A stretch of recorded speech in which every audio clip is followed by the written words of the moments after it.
UP में जो ticket पर सस्पेंस है उसके बारे में कुछ और जानकारियां, कुछ और डिटेल्स आपको देते हैं। 2019 में देखिए, 2019 में प्रयागराज में रीता बहुगुणा जोशी विजयी रही थी, उनके टिकट पर सस्पेंस है, टिकट कट सकता है उनका। ऐसे ही आपको बताएं, मछली शहर में बीपी सरोज चुनाव जीते थे, उनका टिकट कट सकता है, उनके टिकट पर सस्पेंस है। और आपको बताएं कि कौशांबी में विनोद सोनकर जीते थे, उनकी सीट बदलेगी, नया चेहरा वहां पर संभव है, इसलिए सस्पेंस है। आपको बताएं भदोही सीट पर रमेश चंद्र बिंद जीते थे और नया चेहरा वहां भी संभव है। इसके अलावा आपको बताएं कि बलिया में वीरेंद्र मस्त विजयी रहे थे 2019 में, यहां इस बार उनके टिकट पर सस्पेंस है।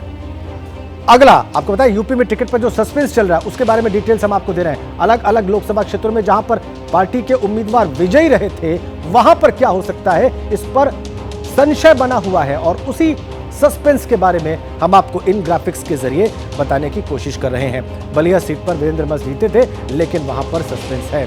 अब इस बीच में हलचल क्या है उत्तर प्रदेश में, आइए आपको अब वीरेश पांडे के पास लिए चलते हैं। हमारे सहयोगी वीरेश पांडे हमारे साथ जुड़ चुके हैं। वीरेश, इन खबरों के बीच में बीजेपी कैंप में, उम्मीदवारों में, नेताओं में बीजेपी के क्या चर्चा हो रही है?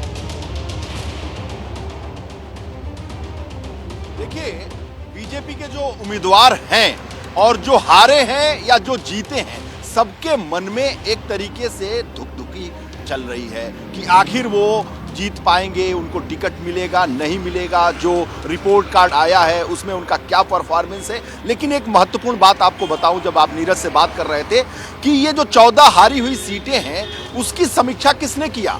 यूपी भारतीय जनता पार्टी नहीं बल्कि देश के सबसे hard task master Sunil Bansal ने किया। वो उसके प्रभारी हैं हारी हुई सीटों के, और उनकी बातें आपने की तो उसमें जातीय समीकरण, सामाजिक समीकरण, क्षेत्रीय समीकरण, साथ ही साथ विनिबिलिटी और साथ ही जो 75 साल की उम्र सीमा है, ये सब क्राइटेरिया है जिसको लेकर टिकट कटेंगे और लगभग 30 के करीब ये टिकट कटने की संभावना है। यानी जो सीटें जीती हैं उनमें भी जो प्रत्याशी हैं उनके भी टिकट कटेंगे, और जो 14 सीटें ये हारे थे उनके भी प्रत्याशियों के, जो भारतीय जनता पार्टी के थे, उनके भी टिकट कटेंगे। इसलिए भारतीय जनता पार्टी के दरवाजे पर, चाहे वो केंद्रीय कार्यालय का हो चाहे यूपी का कार्यालय हो, वहां पर भीड़ लगातार चल रही है माननीय सांसदों के और प्रत्याशियों के। तो ये है क्राइटेरिया। बड़ी जानकारी दे रहे हैं आप वीरेश। आप कह रहे 30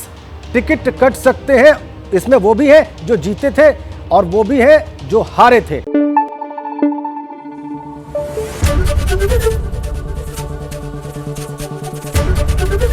एबीपी न्यूज आपको रखे आगे।